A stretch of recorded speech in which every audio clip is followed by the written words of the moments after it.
Good evening. I'd like to call the school committee meeting for March 22nd, 2023 to order. If you would all stand for the Pledge of Allegiance, please. I pledge allegiance to the flag of the United States of America and to the republic for which it stands, one nation, under God, indivisible, with liberty and justice for all. Thank you. Again, as always, if you have any cell phones, pages, beepers, you can kindly put them on silent or vibrate. I would appreciate it. Also, too, again, as I said at the start of the meeting Monday night, and I greatly appreciate it because I haven't seen anything, not that I live on social media, but again, until this interview is done tonight, if you could not do any postings to social media, I would appreciate it. Also, too, just to clarify, at the end of the meeting, we had the two candidates for pupil service, and I talked about interviewing both of them on Monday night, and I probably wasn't clear, and that's my fault, but those interviews are going to be part of the meeting Monday night, and they will be an open session, so there seemed to be a little bit of confusion, and I apologize for that. All right.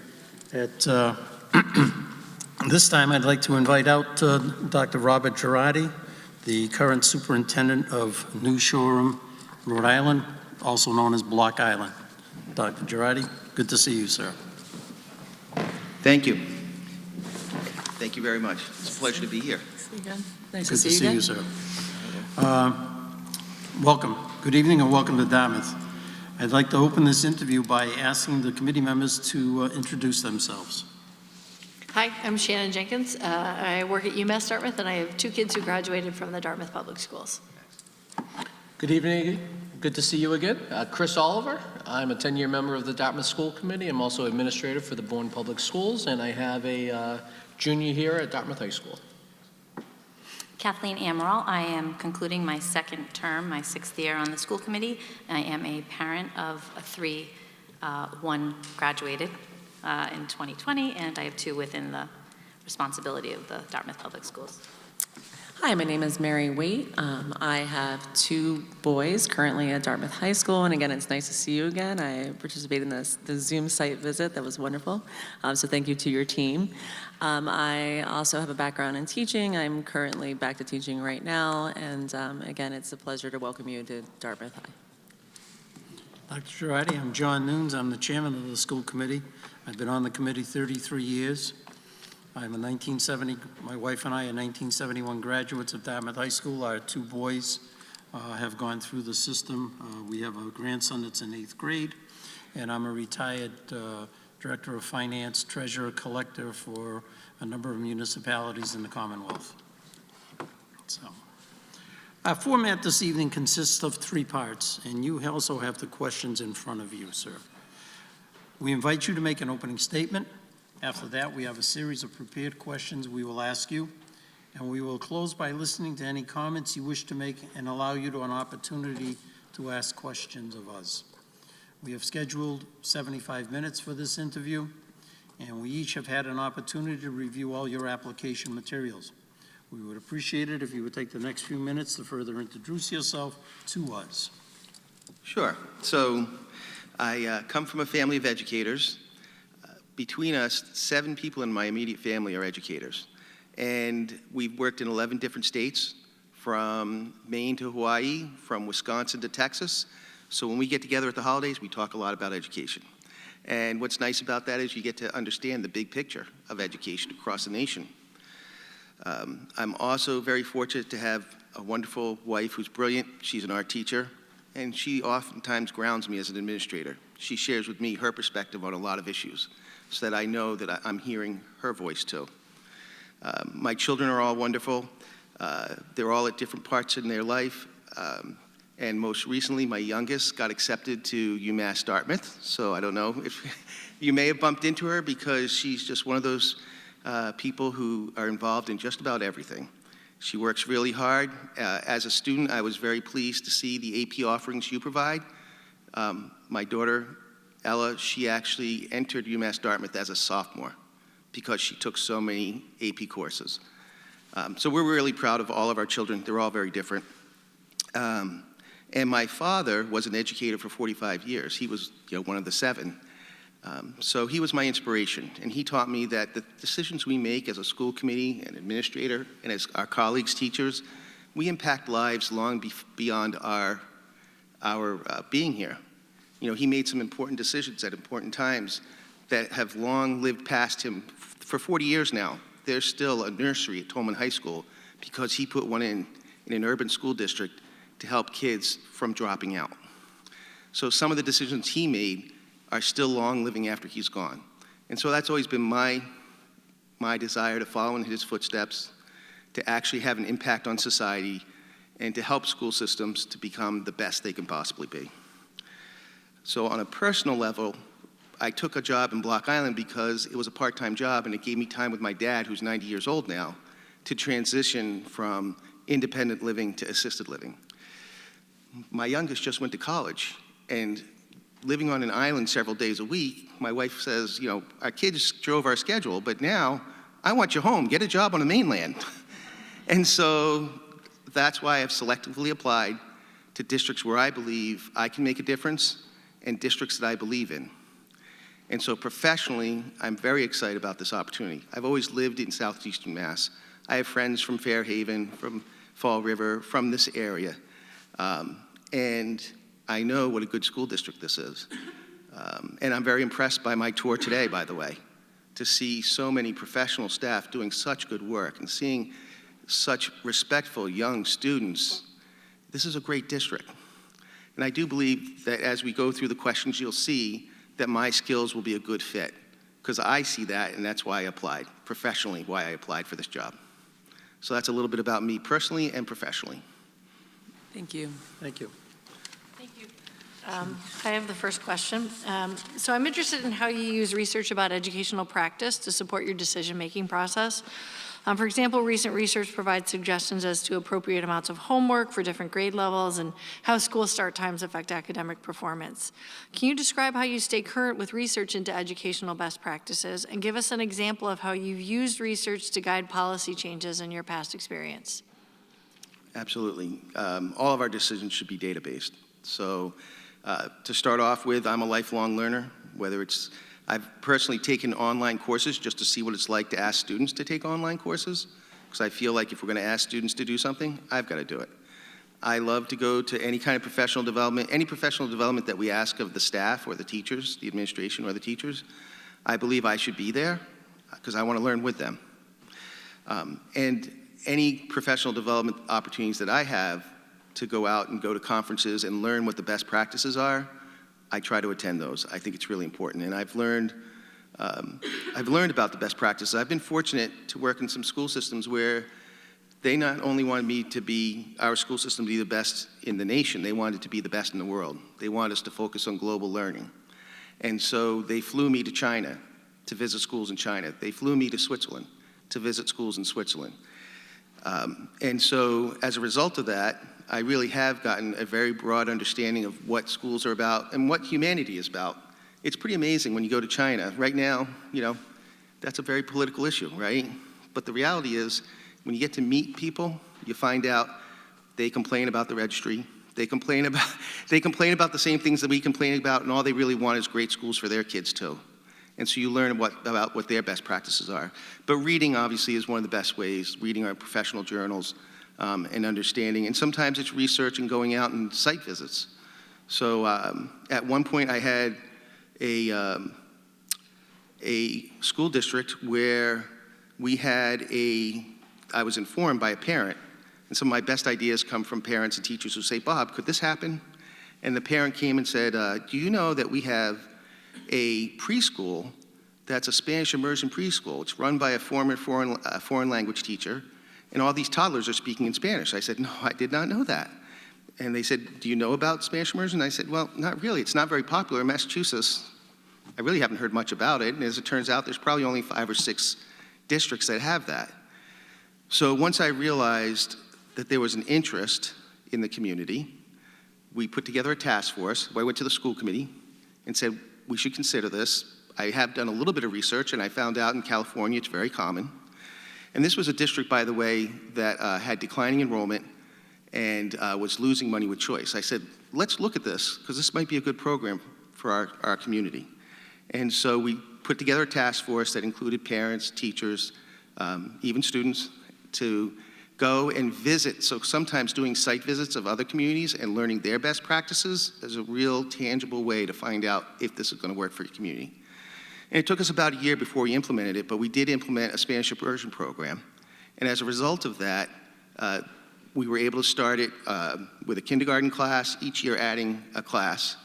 And as a result of it, then I would have people calling who were relocating from California, from Silicon Valley, wanting to go to Massachusetts, and there was only 5 districts that could serve their children. They call me up and say, can I visit your school district? And I'd say, absolutely. Well, we're thinking of moving in. And that's how we actually, one of the ways we turned around declining enrollment. But it was through that research process, getting a great program that actually served the needs of people. Thank you. Could I ask a follow-up? Sure.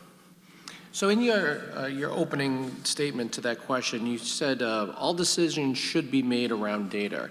Do you consider that with all scenarios that data should be the only factor that you're looking at when making decisions?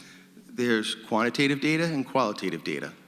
So, sometimes that which is not easy to measure is as important as what is easy to measure. So you really should look at all data. And sometimes it is qualitative data and finding ways to get that sort of data to help make the decisions. Thank you. Okay, I'm next. Can you tell the committee about a great decision that you made, and likewise, one that you probably should not have? And what did you learn? So another great decision was around another program. And again, I was just listening to teachers, and we happened to be in a fortunate position where this school had an FCC-rated radio tower. Not too many schools have that. And so I learned that they had a 50-year program where they have their own WAVM radio station. The kids would program it. Almost half of the kids in middle and high school participated in this program. But it was a club. It was an after-school club where they'd put on radio programs. And so one of the teachers, who happened to also be a school committee member at a vocational school, said, hey, you have a brand new school, brand new facilities, you have a tower. Again, not many schools have their own radio tower. You should apply for a vocational program.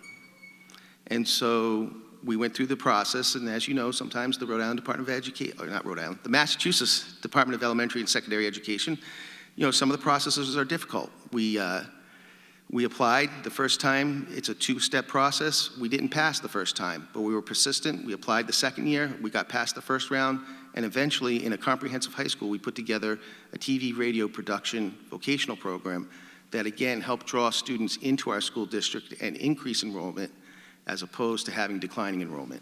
And so that was one that really worked out in our favor, but it worked out because I listened. I listened to good ideas from parents. I listened to good ideas from teachers.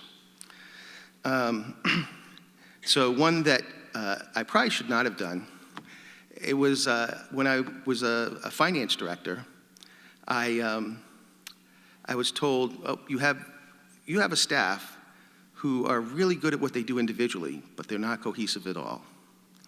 And so the superintendent said, your first goal on your evaluation is going to be, how are you going to solve this problem? And in fact, we had this study done, and it says, these are the results.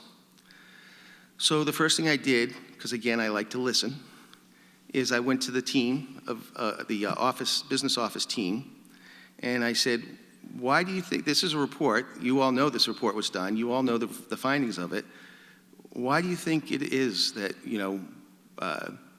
people perceive you to not being a high-functioning team? And they said, well, we have a lot of problems. We're not happy. There's a lot of things that we're not happy about. First of all, we're not happy because the administrative team in this vocational school is so large that we never get the information from the administrative team. We actually hear from teachers and other people about decisions that are being made before we hear it from the administrative team. I said, okay, well, we can work on that. I said, anything else? And they said, well, we're also not happy because there's been job reductions in our department, and people don't really know how many hats we're wearing and how hard we're working. I said, okay, let's work on that. Let's start with the first problem. The first problem is, in my mind, though, I'm still thinking we still have a cohesiveness problem too, right? I've got to develop that. And so I said, let's solve the first problem. We're going to have a business office team meeting. We call it the BOT team, BOT, for business office team, directly after the superintendent has his administrative meeting. So I can come and I'll bring the information to you so you have it firsthand as soon as it comes hot off the press. Okay, we like that. So we started by meeting, every month right after that meeting, and then they were getting information. They felt good about that. Then I went to the superintendent and I said, part of the problem is the staff they feel undervalued. They feel like their job descriptions don't match what they do. And so I said, would you mind if we worked on rewriting our job descriptions, and then would you bring that to the school committee to get those approved so that the people at least feel validated for what they're being asked to do? Superintendent said, great. So that's what we worked on as one of our next projects. And then I had this great idea, because I'm a lover of literacy. I love to do book talks, and I'm thinking, what could be more cohesive than having a book talk at the end of every business office team meeting? And especially with a group of business people. I just read the book, The Richest Man in Babylon. Has anybody ever read that book? It's from 1929. It's a parable about personal finance. And I figured it was nice, light reading, a small book. We could do that, and it would be kind of fun. I thought it was fun. I gave them out for Christmas gifts, right? So I said, let's have this book talk at the end of every BOT meeting. And I said, I'll get the books on Amazon. Don't worry, I'll buy them myself. They're pretty inexpensive. They're tiny little books. So I got the books. I handed them out. We said we were going to do the first chapter, or I said we were going to do the first chapter. And at the next meeting, I said, so let's talk about the first chapter. And one of them said, well, I got to be honest with you. I hate to read. I didn't read it. I'm like, uh-oh, that's not good. And the other one said, well, we told you how busy we are. I don't have time in my life. When I go home, I got to take care of my grandchildren. I don't have time to read. So now I knew that my idea was not the right idea. And so at the time, as a leadership team, we were actually getting leadership coaching. And a wise consultant said to me, Bob, people tend to participate in that which they co-create. And so I realized I created something I thought was going to be fun. They didn't think it was fun. So I went back to them and I said, well, what do how could we become more cohesive? And they said, well, we've reviewed our job descriptions. We've talked about, cross-training. It might be nice if we could do professional development together, because when we're in our cubicles, we don't have time to be friendly. And so if we go out to professional development together, we could actually build some relationships. I said, that's a great idea. Again, I love professional development. And so that's what we started doing, but it was their idea. And then going out to professional development, they could build those relationships when they're not in their cubicles working hard. And so that's how we turned it around. That's what I learned. It can't be my idea. It's got to be developed by the group. Thank you, sir. Thank you. I have the next question. Okay. And it's a long one, so bear with me. While we are all committed to ensuring the best education for Dartmouth children, and our school personnel do a lot with a little, financial resources in the town are modest, to say the least. Given these financial limitations will only be exacerbated by the ending of federal ESSER funding and a very bleak Chapter 70 proposed budget, what types of creative ideas might you suggest to meet the educational needs of all our students, from those who need special education supports as part of an IEP plan to those who are ready for accelerated instruction that are not being met with the current budget and programs? So that's a challenging question, and it's in a challenging time. We're not the only district that's in that situation, right? So what we have to do is we have to focus on what the needs are of the district. Needs versus wants. That's always the hardest part of budgeting.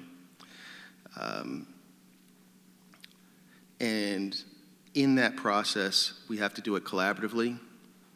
and we have to develop budgets by consensus to make sure that we all agree, so that way we can move forward, again, collaboratively together. I also think that some of those examples I shared with you were examples of a similar district in that they had declining enrollment. They were actually losing school choice money. They were losing $100,000 a year. And I was told by the school committee, we need to change our image. We have these great programs in our school district, but people don't seem to know it because we're surrounded by these super large, they were the working class towns surrounded by the giant affluent communities in Massachusetts, up in the Metro West area. And so the first thing I did was during our budgeting process, the school committee and I came up with a budget theme. I like to have budget themes. And the budget theme was the challenge of choice. And what we wanted to do is convince the town that if they invest in us wisely, then we can turn this challenge of choice and losing funds and losing revenue into a positive situation. And sure enough, that's exactly what we did. We started with a marketing campaign that identified some of these great programs that we had.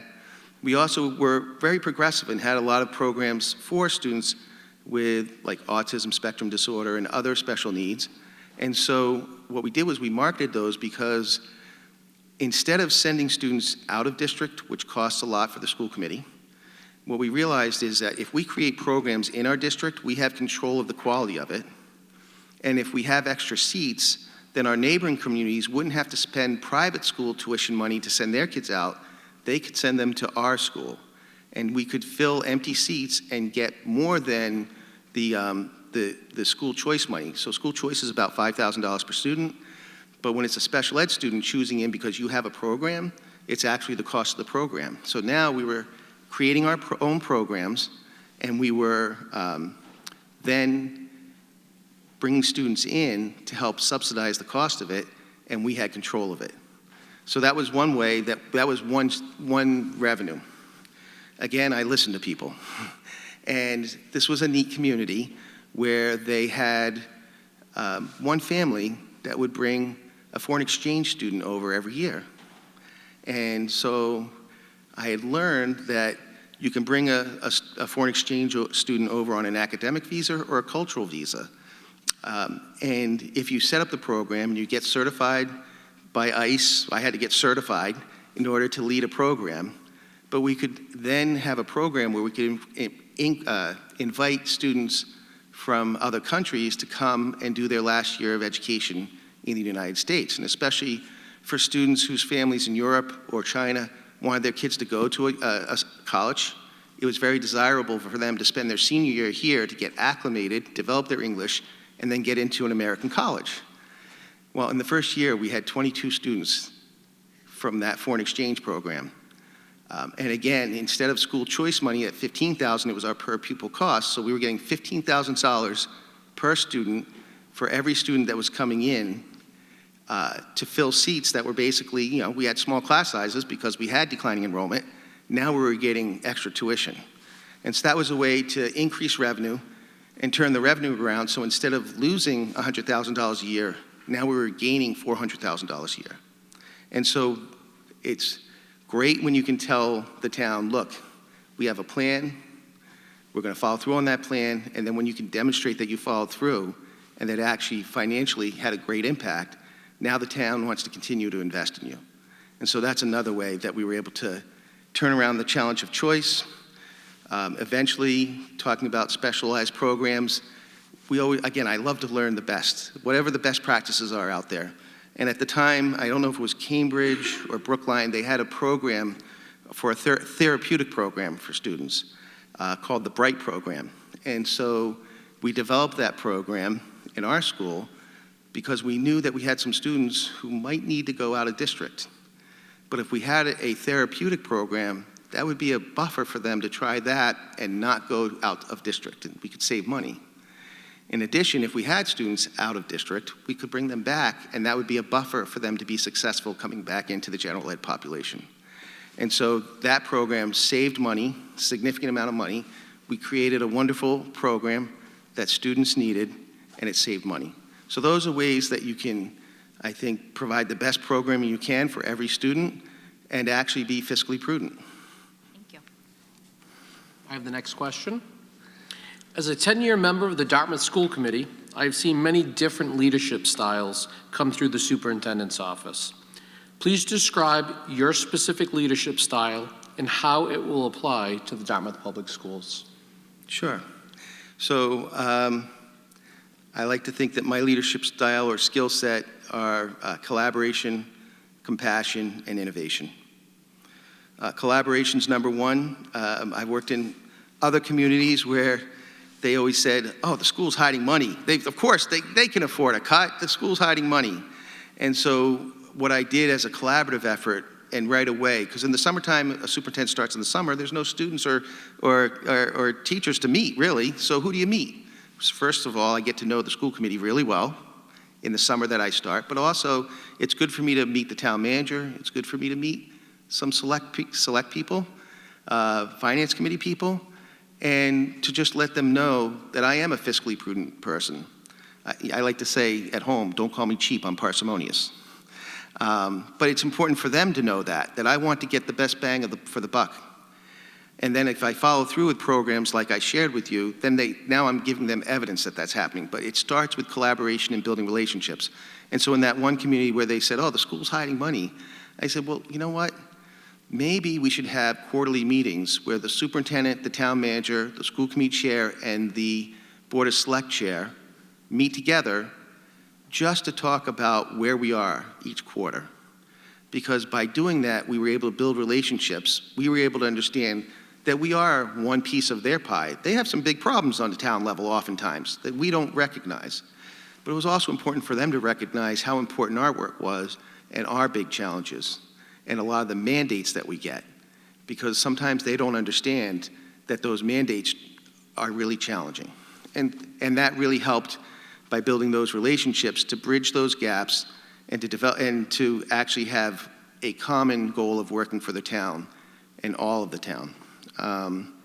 And so that's collaboration, but also collaboration with staff. So I've learned about interest-based bargaining. I've used that tool when, I don't know if you folks remember, when the Mass Department of Ed decided that we were going to have an evaluation system that we could adapt or adopt. I don't know if you remember that. And we used the principles of interest-based bargaining to work with the teachers and administration because we didn't want to adopt a evaluation system that seemed to be a gotcha system. What we wanted to do was get together. We wanted to understand what our goal was, do a little research. We actually brought in a consultant to talk about evaluation systems and to make our evaluation system more of a dialogue about improvement, not about a gotcha.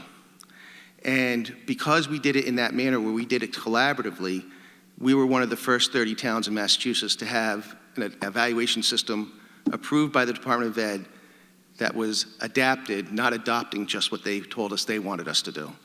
So that's another example of collaboration. An example of compassion.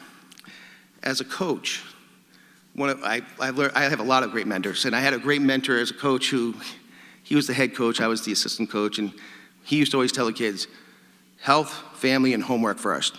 You can't come to practice or play unless you take care of those things.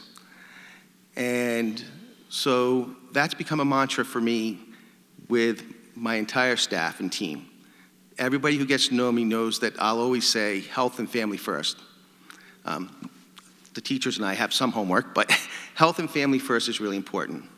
And when we talked about learning, I'm going to tell you another story to show you how I learned about the concerns, the social emotional needs of everybody, not just students and staff. And so I was at one of these professional developments, I think it was the Mass Association of Superintendents, and I like to go to every vendor because the other one I'm going to talk about is innovation. And I like to learn, whatever the best innovative practices are, I go to that vendor and I learn and I bring it back, and if I see it that it would adapt to somebody else, I share it. I'm not going to force it on anybody because it's collaborative. I'm not going to force it. I'm going to bring as many ideas as I can in. I saw a vendor and they had a sign and it said, NAMI, Mass, and it said Campaign Against Stigma, CEOs Against Stigma. So I said, I'm not familiar. What is NAMI Mass? And they said, it's the National Alliance on Mental Illness in the Massachusetts chapter. And I said, what's your campaign, the CEOs Against Stigma? And they said, well, we've actually been going to the corporate world and asking CEOs to sign up, and the only thing we ask of them is to allow us to do professional development with their staff, so their staff understand what services are available to them within the district and what other services we may be able to provide in regards to mental health. And they said, I don't know if you know, but 1 in 5 people will experience some mental health concern during the course of their lifetime, and if you include anxiety and depression, it could be 1 in 4 people. I said, I did not know that. That's really serious. Sign me up. And they said, by the way, and school systems are multi-million-dollar businesses, and the CEOs, superintendents are the CEOs of big, large numbers of staff, so you could be very helpful to us. I said, sign me up. I was the first one in Massachusetts. And at the time, I was a leader on a lot of roundtables. I even brought them into like the Tri-County Roundtable to meet with a bunch of superintendents, and I was shocked at the stigma, because over the course of the year, even with my help, they only got 3 superintendents to sign up. And I consider education such a progressive industry, I was shocked. But I signed up. And we signed up, and we did the professional development, and I even asked them, because I do believe that we have to find resources for students' social emotional welfare. And so I also said, do you have any resources for students? They said, we don't, but we can guide you to who can provide that service for you as well. And we brought that in for students. And then about a year later, the principal called me. And the principal said, hey, Bob, there's a staff member who everybody loves, and this staff member was amazing. Everybody, students, staff, everybody, just such a dynamic person. They had the best lessons, they had the best clubs, they were just a wonderful person. And the principal informed me that this person had their family had a near-death experience, one of the children, and that he was calling me about what he needed to do to take care of himself. So I said, have him call me, health and family first. And he called me and he said, Dr. Girardi, I just want you to know, my family had this serious situation happen. Thank goodness, my daughter's okay. But I've never shared this before. My whole life I've had bipolar disorder, and when something like this rocks my world, I need help. I need to go to a hospital and spend some time and get myself right. And I said, well, hey, my mantra, health and family first, whatever you need, we're going to take care of it. Oh, no, I promise you I've got lesson plans for a month. I'm like, you're not even going to need a lesson plan. Don't worry about it. We'll take care of school. You take care of yourself, because we're here for you. That's compassionate leadership. And probably one of the most wonderful things in my career was he said, well, Dr. Girardi, I just want you to know that you've already helped me take one step towards recovery, because in the past I would not have been honest about my disorder. But because you were so open, I am comfortable talking with you, and I already feel more comfortable about coming back. That's compassionate leadership, is being there for our staff when they need them. And then innovation. I've talked to you about innovative programs. I love innovation. I love technology. Technology makes us more efficient, but we only have 75 minutes, so I'll get on to the next question. I will follow up with, Dartmouth has a tremendous leadership team. How will you utilize your team's strengths to move the district forward while keeping what is working in place? Or a follow-up. Follow-up, okay. Second part. Yes, you do have a tremendous leadership team. In fact, I even have some connections to a few of them I didn't even know about. With your new principal at DeMello, she and I were swim moms, and met at a lot of. We met at swim meets with our children were swimming, and actually her husband and I, he was a teacher when I was an assistant principal, so we go way back. But you have an amazing team. You have an amazing administrative team and teacher team, and all staff team. But for the administrative team, one of the things, first of all, I think we always need professional development. We can hone our craft too. And I think that if I'm doing whatever I ask of the staff, I do with them. I roll up my sleeves. These are working hands. I'm not the executive type. I'm the type that wants to get in and work with the staff so that they know that I'm there for them. And the other thing is, I have a lot of experience. I've been doing this. I'm kind of in the sweet spot of my career. I've been doing this for a long time, and yet I'm young and healthy enough that I can continue for another long time. And so I have been a teacher for 8 years. I have been a building level administrator for 9 years. I have been a finance director. I have been assistant superintendent in curriculum. All of those experiences help me to understand their struggles, and it lets them know that I do understand their struggles. And that's really important because, a lot of times some people haven't had those experiences when they come in, and so it's harder for them to relate to the people that they're leading. But for me, it's a lot easier because I've taken all those steps along the way. And I make sure that, again, we try to make decisions by consensus. It's really important for the central office team to be involved in all of our decision-making. It's really important for the building level to also have meetings with the whole administrative team so that we all work together to make those very important decisions.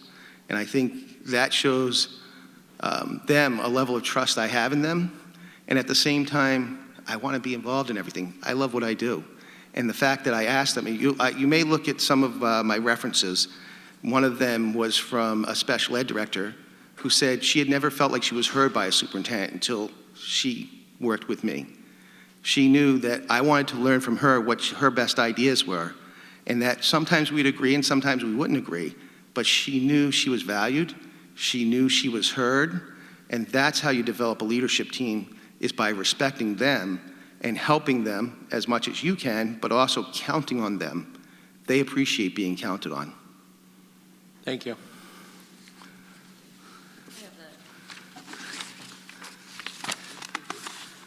So I have the next question. Independent auditors have cited Dartmouth's lack of focus on diversity, equity, and inclusion as an area that needs improvement. How would you provide leadership to address DEI within the district? So actually, by the way, I had a wonderful visit today, and the students had great questions. That was one of them. One of the other ones was what were my hobbies. And we got sidetracked on that, but it was nice for them to see me in a different light. But in regards to that question, I shared with them that social justice has been a family value for 3 generations in my family. My grandfather was an Italian immigrant who, in order to get to the United States, had to go from Sicily to Tunis, North Africa, and then to Ellis Island. And he had to work for 20 years to be able to afford for him and his mother to be able to come to the United States. And so when he came to the United States, America is the land of dreams, right? It was what they were striving to get here because they knew they would have a better life. And he did, in fact, have a better life. But one of the experiences that he had was during World War II, because he still had not gotten his citizenship, he was not allowed to fight in the war for a country he believed in. So he worked in a factory and helped the war effort here in the United States, and he would take my father to the park. And one day, my dad always said, your grandfather was a rough and tough guy. I never saw him afraid of anything until one day. And that day was when they were driving out of Parvins Park in New Jersey. There were chain link fences going up, and there was a sign that said Japanese internment camp. And he said, my grandfather turned white. And even though he loved America, he was proud of his heritage, Italian heritage. And so he took his statue of Mussolini to the dump with 2 sledgehammers and made my father pulverize it. And he said to my father, we are at war with Germany, Japan, and Italy. You will disavow your culture. You will not let anybody know you're Italian, and we must be as American as we can because we don't want our family going behind those fences. Isn't that a horrible feeling when I just said that to you? That he experienced. He experienced discrimination in his own way. As a result, my dad, again, it's been a family value, social justice. I talked about my dad actually stood up for the rights for integrated sports back in the 60s. My dad also it's not just racial discrimination. My dad stood up for the rights of young ladies to be able to stay in school after pregnancy back in the 80s. That was a big issue. Do we teach abstinence or do we teach more sex ed? My dad said, We'll let the representative democracy decide what we're going to teach. In the meantime, I've got to do something about kids dropping out right now. And he recommended the school committee that they put a nursery inside that high school. And now, 40 years later, that nursery is there. He stood up for the rights of everyone. And now, I assumed, well, because I have this heritage, I really care, right? I don't want social injustice. But as my career went along, I learned that even though I knew that, I had to do training for myself, my staff, so we took cultural proficiency training. And what I learned was that with systemic injustice, systemic discrimination, I can sympathize with people, but I can't possibly empathize with them because I've never walked in their shoes. So no matter how much I sympathize with them, I have to work extra hard to understand their travels. That's a powerful thing to learn. I also had to learn that I've had benefits because I'm a white male that other people don't have. And I don't have to deal with systemic discrimination. It was a very powerful workshop for me and the administrators. We did it for the staff. So that was one step that we took. Then, I love literacy, I think I told you that. We had a children's author come in, and she actually wrote books on social injustice for elementary schools, because the research is out there that if you teach children at a very young age about social justice and social injustice, that they will learn the right thing. They will learn how to treat people fairly and how to be kind. And so that was another step we took. Nowadays, there's big companies that do equity audits. So you can bring them in and they can look at your school district and say, this is how you can improve. So if that's something that we choose to do, that's something we choose to do. And there's actually some research out there, I think it's the Racial Equity Institute, that has a great metaphor for discrimination, and it's called the Groundwater Project. And what they say is that in schools, we really should, education is the best way to improve society. So we do have to do this. But the groundwater approach says we're a pond, and we're fixing a problem in our pond. But unless we reach out to our local police force, our local hospitals, and we work together, the groundwater is going to seep back into our pond. And so as a superintendent, I would love to lead a committee that works not just for the schools, but also for our greater community to help address inequity. Excellent, thank you. So I have the next question, and you've already talked a little bit about evaluation, but I'm hoping you can dig a little bit deeper into talking about that adaptive model that you used. And you can give us some examples that might show us your sort of how you think about effective evaluation processes for teachers and administrators that actually work to improve performance and motivate personnel. And maybe even you can talk about how you engaged school personnel in the evaluation process collaboratively, again, avoiding that sort of gotcha, punitive approach, and looking how we work to achieve practice. So you've talked about that sort of at the top level. Maybe dive a little deeper into how you accomplish that would be great. And I love the way you frame the question, as opposed to punitive measures. That's great. So you're thinking along the same lines.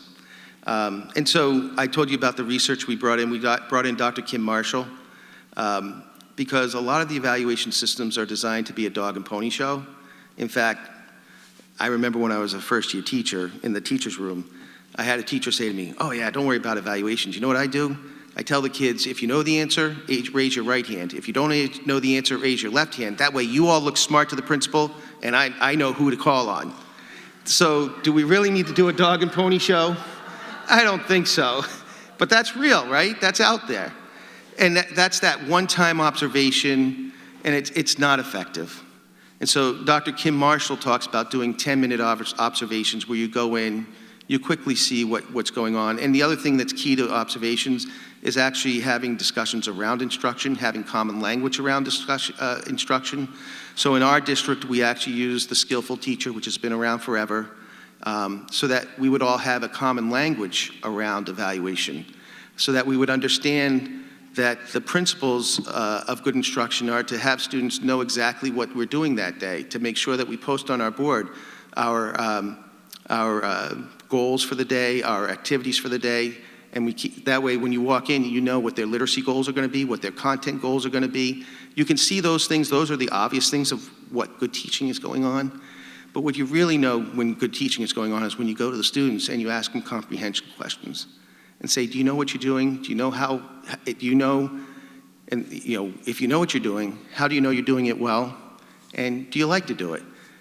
Those are the questions that really get to the meat and potatoes of, are the kids absorbing what we're trying to teach them? And so those are some of the ways that you can make sure that your evaluation system is really driving good instruction. And then, like I said, the Kim Marshall model is about having dialogue more than it is about the dog and pony show. And the other thing that we did as an administrative team is Research for Better Teaching does a lot of professional development, and they did professional development for administrators, and it was used as a tuning protocol so that if a teacher worked in one elementary building and then went to another elementary building, all the principals were trained in evaluating the same way. Because sometimes, staff want a system that's fair to them, and they want to know that all the administrators are doing it the same way. So developing tuning protocols and professional development for the administrative team is really important as well as part of the evaluation process. Thank you. Next one's mine, Doc. Can you talk about how you have been working on the social emotional issues of students as we come out of the COVID-19 pandemic? Okay. That's probably the most important thing right now. The pandemic has set a lot of students behind. There were students who don't remember school without a mask, for a long time. And so it's so important for us to put the supports in place to make sure that we have, not only do we have social workers in place, but we have interventionists who go and they do programs, group programs for classes on social emotional learning. And of course, I do know you have social emotional programming like PBIS, Steps for Success. I know I'm familiar with zones of regulation. There's a lot of programs out there that we already did, but I think it's the extra. It's the providing social work, providing places for kids to get the support they need when they need it. So that's really what we need to do, is make sure that we have those supports in place. But if we can be progressive about it and not be a pull-out method, but be more of a push-in method, we're actually doing programming in the classroom. That's always the best way. And I actually did see some of that in your classrooms. So I know you're doing really good work, even around this area, which is really challenging at this time. Thank you. I have the next one. Every school district is unique. In Dartmouth, it's not on your paper, so I'll just read. You can just listen. You can just listen. Okay, sorry. Every school district is unique. In Dartmouth is certainly different than the other districts you have been a superintendent in. Having the opportunity to see the district firsthand today, how do you see the role of superintendent in Dartmouth, and what attracts you to this community? So I've been fortunate to work in large urban districts, suburban districts, rural districts, and now Island. And people think that certain, maybe affluent districts are more ideal. Some people think an island is ideal. And what you learn is that there is actually more commonality than there is differences. That everybody has their challenges. They may be a little different. People were surprised when I said that there's rural poverty. People don't realize that. There is rural poverty. There's rural abuses, just like there are in the cities. So there is more commonality than you would think. But having somebody who's worked in all of those different demographics, I can see those different challenges more quickly than somebody who hasn't worked in a bunch of different districts, different size districts, different demographics. But I do need to learn. And I think it was on one of my interviews where I shared a 6-month entry plan, because I need to learn what the community values. I need to learn what the community believes it needs, what its challenges are. I need to build those relationships. And in the first 6 months, that's how I'm going to learn more specifically what those needs are, and I'll get those ideas, just like I got ideas from parents and teachers. And I'll always have an open door policy because it just doesn't happen in the first 6 months. People will always have the ability to come up to me and say, Bob, I've got a great idea, or Bob, this is horrible. I can't believe we're instituting this. And then I say, okay, well, let's look at it together. Let's see how we can fix it. So I do have my learning curve, like any superintendent would, but I also do bring in a fresh set of eyes with a lot of experience so that I can help you with the hurdles you have. And I do think the superintendent is a very important person in that, because the school committee has a huge challenge. You know, your biggest challenge is hiring a superintendent, evaluating a superintendent, and policy. Policy is not easy, and people don't realize that because you're setting the goals for the district. The staff have, you know, huge challenges too that we've talked about. Just the challenges of society that come into the classroom. I'm fortunate that I've lived in both worlds for a long time. I've been a superintendent for over a decade. So I can relate to both the school committee and to the staff, and ideally, I'm that bridge to help bring people together. Because it's really important for us to come together at a time when too often we all see differences. We are human. Like I said, even in China, they love their kids, they want good education. And so I'm the person who brings everybody together, and that's what's really important about a superintendent, and I've done that. I talked about doing that with towns who thought we were hiding money. I'll bring people together. Thank you.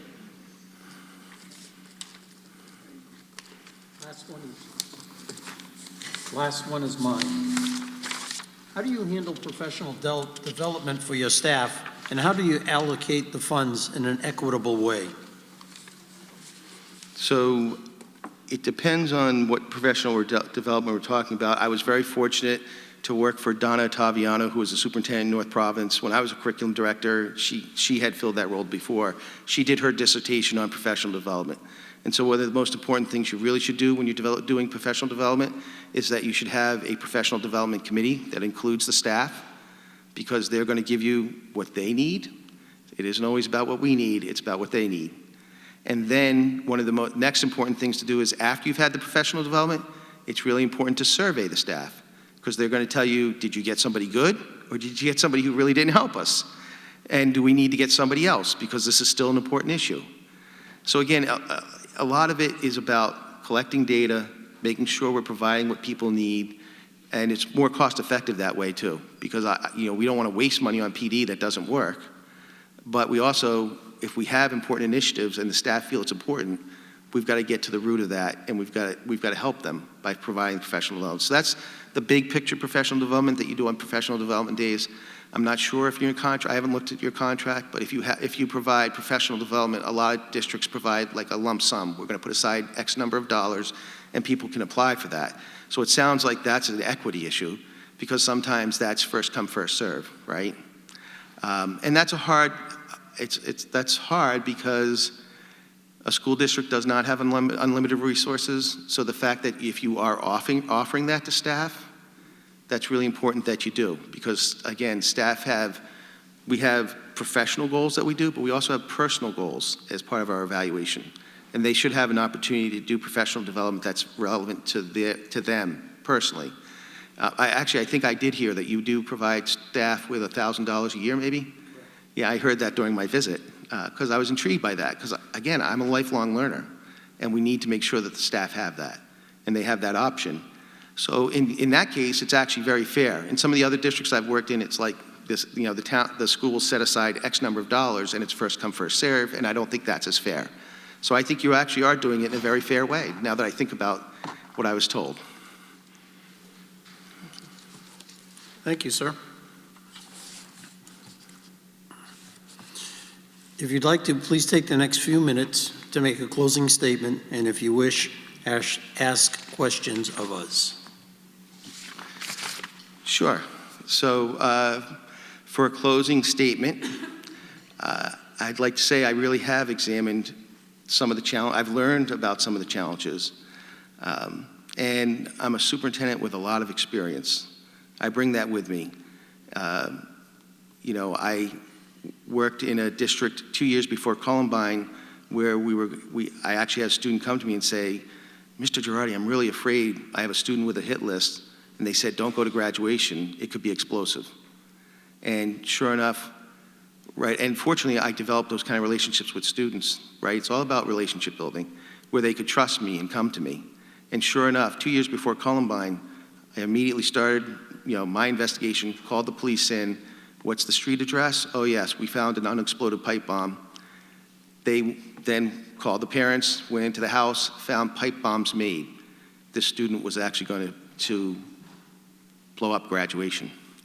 And it wasn't, we also had to support the student because in those days, this is 20 years ago, we didn't have definitions of bullying. We didn't have, we knew about hazing, and it was really a hazing thing from sports, but we were able to solve that problem, get the student what they needed, by the way. And so, I've dealt with difficult issues like that. I've dealt with mercury spills in a school. How often do you have hazmat coming down? But those are the kind of experiences where, I've actually solved problems, made sure I could help and not run away from them. I've made those difficult decisions. I've made difficult decisions during the Great Recession around budget. I think in some of my interviews, I talked a lot about that. I was in a city in Rhode Island. Rhode Island really had a challenge with the Great Recession. They weren't managing their money well. The city was in such poor shape that they actually had the lights turned off at City Hall. How many cities can't afford to pay their electricity bill? The school had to cut $6 million. What did I do? Collaborative leadership. We put together a team, including the city council president, so that everybody knew that we were going to try to reduce the budget in a fair way. In reducing a difficult budget, I try not to cut any program, but I also try to make sure that we reduce across the board, so that way we don't have to because if you cut a program, it doesn't come back, especially after a Great Recession. You've got some financial challenges coming up, so you've got somebody here who's had those experiences, who have led a district out of that. And we were able to figure it out. It was really hard. I'll never forget, in an urban district where we were proud of the fact that we had all-day kindergarten, one of my references is a school committee member who would sit right next to me, and she was crying the day that we had to cut all-day kindergarten and make it half kindergarten, because those were some of the tough decisions we had to make. So I've been through some of the challenges that you've been through. I've been through many building projects, and I know that that you have an aging infrastructure. So that's something that I can bring in my expertise and I can help with. So I have all those experiences that I bring with me. I am in the sweet spot of my career where I have a ton of experience that I can bring to you, and I think they're similar to the challenges you have, but I don't just like to rely on my experience. I hope when you find out, when people met with me, what they found out about me or during the interviews that you had, that you learned that I'm an eternal optimist, that I'm passionate about what I do. It's my visionary leadership that you should really want. The experience is great, but also it's the visionary leadership. You have some very exciting people here. Your high school principal wants us to be the best in the state. And I said, why stop there? Let's be the best in the world. So he and I got along fabulously, besides the fact that we ski at the same mountain. There were so many commonalities, it was unbelievable. I'm already making friends here just during my visits and getting to know people. I know I'm going to fit in seamlessly. I know my experiences will help you out. And one thing I'll say is I'm kind of like the average Joe. One of my favorite quotes from a school committee member, Ellie Nato, was on the Woonsocket School Committee, and one of my references was her best friend on the committee, so you can ask her about this. But Ellie was great for one-liners. And one of the things she said at one of the school committee meetings, my predecessor was very flowery and brilliant, and she could make everything look great, but things really weren't great. She said, Bob, there are show horses and there are workhorses, and you, my friend, are a workhorse. And I thought that was kind of a backhanded compliment, but the reality is nobody's going to work harder. The other thing in my, talking about collaboration, compassion, the other thing is communication. This tool allows us to communicate very well, and I've, worked to get the best apps for our school districts so that we could communicate to families and students, because everybody uses different media. I still like to read a book. Most people read off their phone or their tablet now. A lot of people get their regular news off of their cell phone. And so we need to communicate to everybody in the media that they're comfortable with. But most importantly, I need to communicate with the school committee, because too often you get questions from your constituents. You know, why is the bathroom on the 3rd floor shut down? Why is, you know, what's going on? And so one of the things that I do is that I communicate by doing a superintendent's weekly report, so that school committees just know all the things I'm working on with the administrative team. So that's another way that I can communicate well and work collaboratively with the school committee. So I think, you know, those are my skill sets. I think I'll be a huge asset to you and to the school district. And I'm here. I'm excited to be here. I'm thankful for this opportunity. I should be so lucky to be part of your school district, and I'm hoping that you'll consider me for that position. Thank you. Thank you. Thank you. Thank you. Thank you. Do you,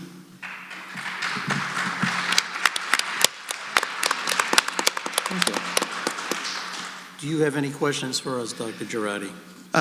If you would like to share maybe just a couple of important issues that you would really want to see from your new superintendent, that'd be great. You know, what's your vision for me?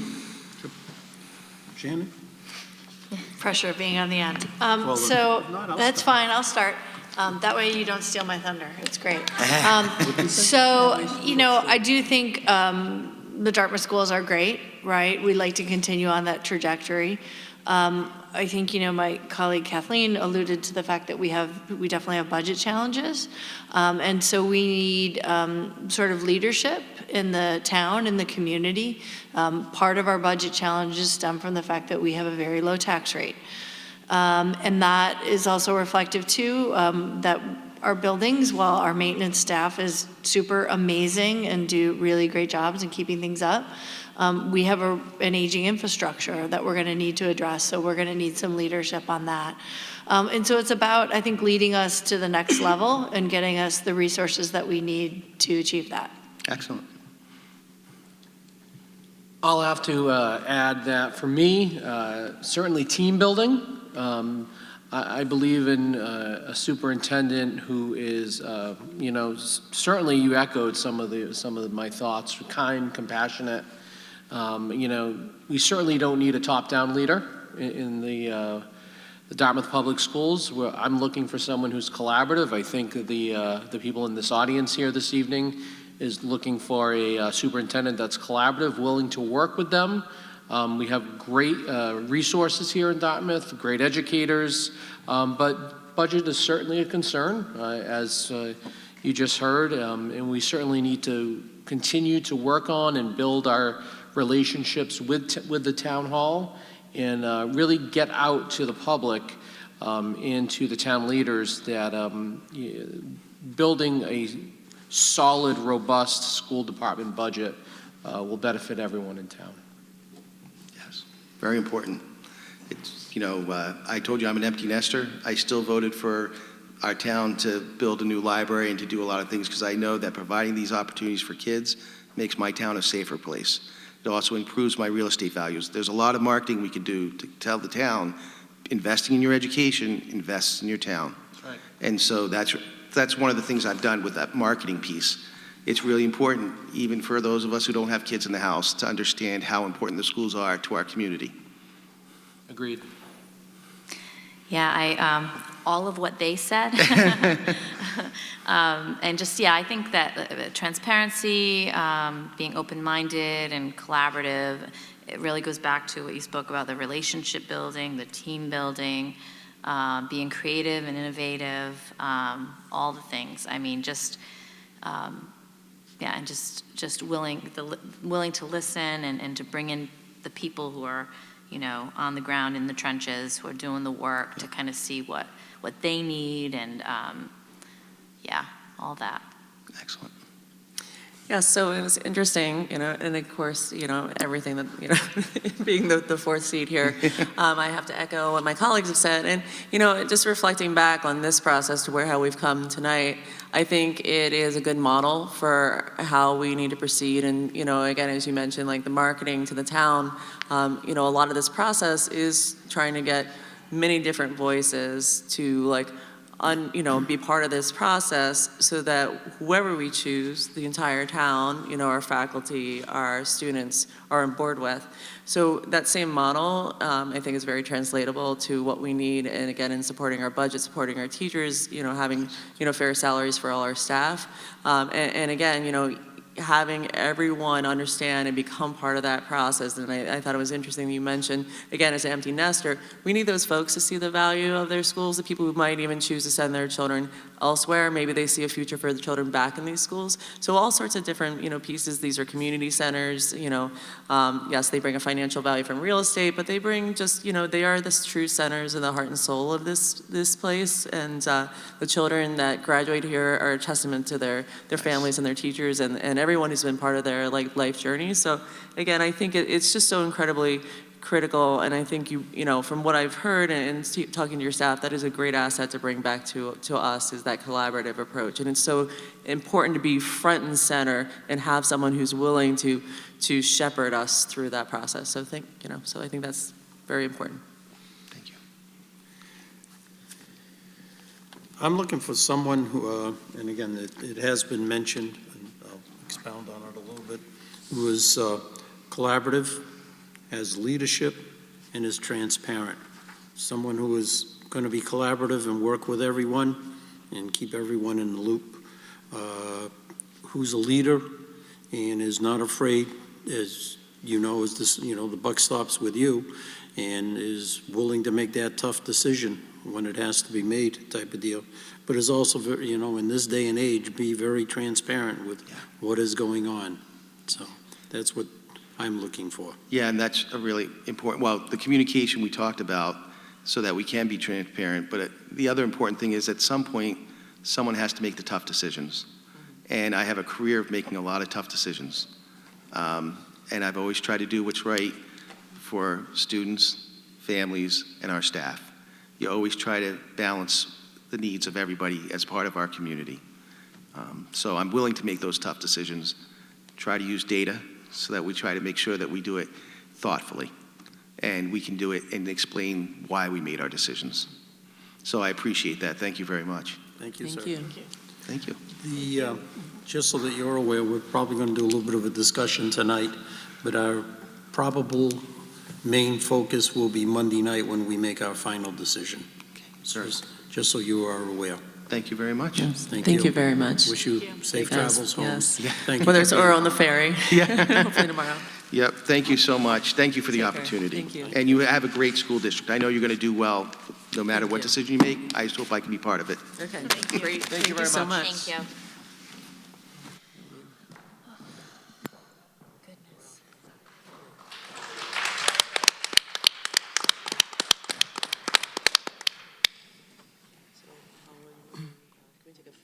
Can I take a break? Me too.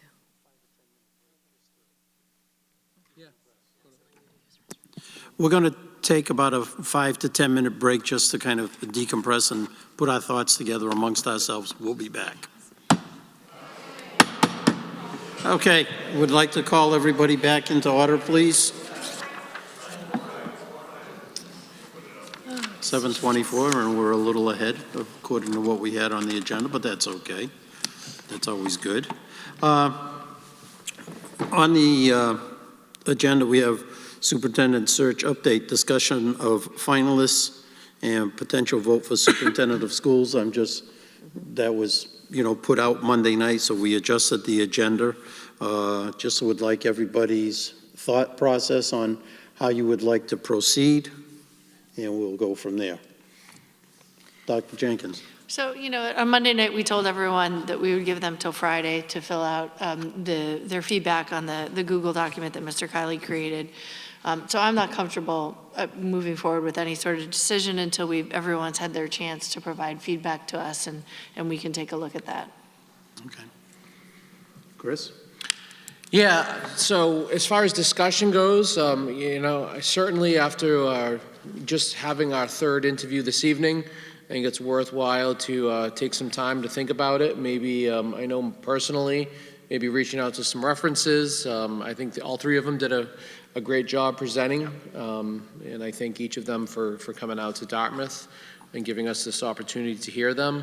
But I do agree with Dr. Jenkins that, I think it's important that we have a full, transparent process, give staff the opportunity to provide us with some feedback as to what their thoughts are on all three of the candidates, and, take it from there on Monday. Okay. Yeah, I mean, I would agree. I am definitely looking to, I look forward to, reading the feedback to help me formulate my choice, as well as I would assume Monday's recording is probably going to be published, right? That didn't. It's all coming in together. Coming in together. What's that? For- Monday and this one are gonna, they're Yeah, gonna be, so I'm sure they're gonna we'll be get some blended folks together. I'm reaching not out to sure if us they're gonna once. start tonight, or Okay. they are gonna start tonight. I'm looking at Mike up. So I'm Mr. sure that'll Medeiros. bring us additional feedback, and I really want to take all that in, and Yep. references is another thing as well, and just really weigh all of that. And Okay, that's fine. Mary?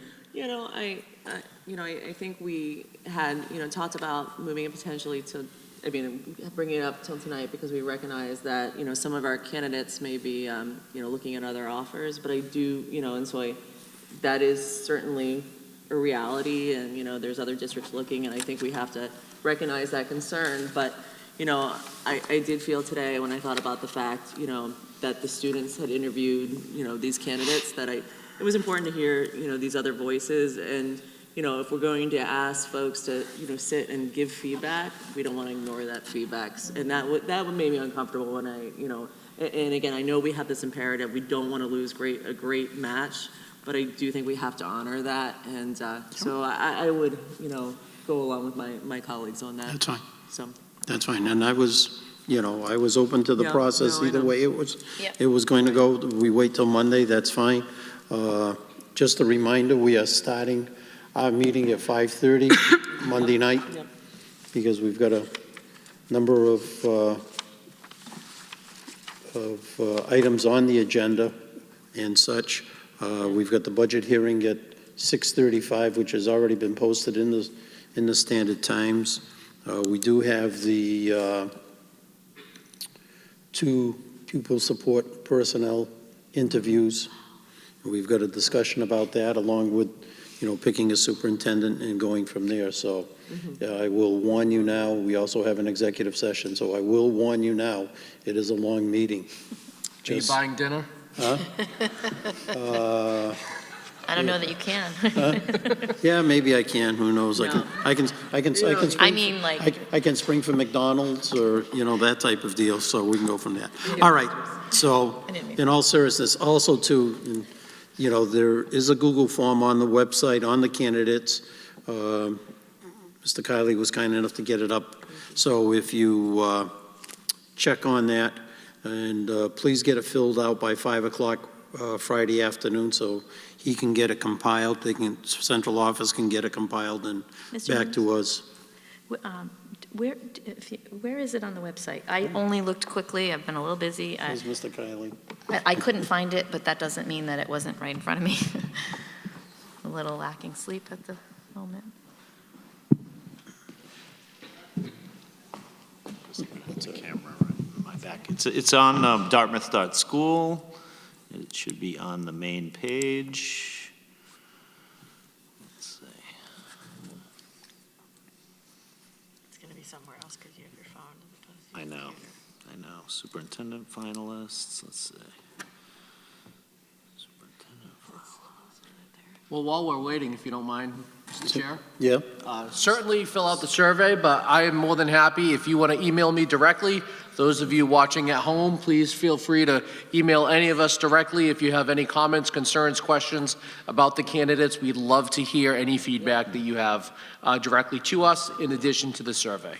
And I also want to do again, as Mr. Kiley's, getting this up, I also want to just mention, to everyone that's been here and been a part of this process, it has been quite an extensive, time-consuming process and a lot of heart from a lot of our staff.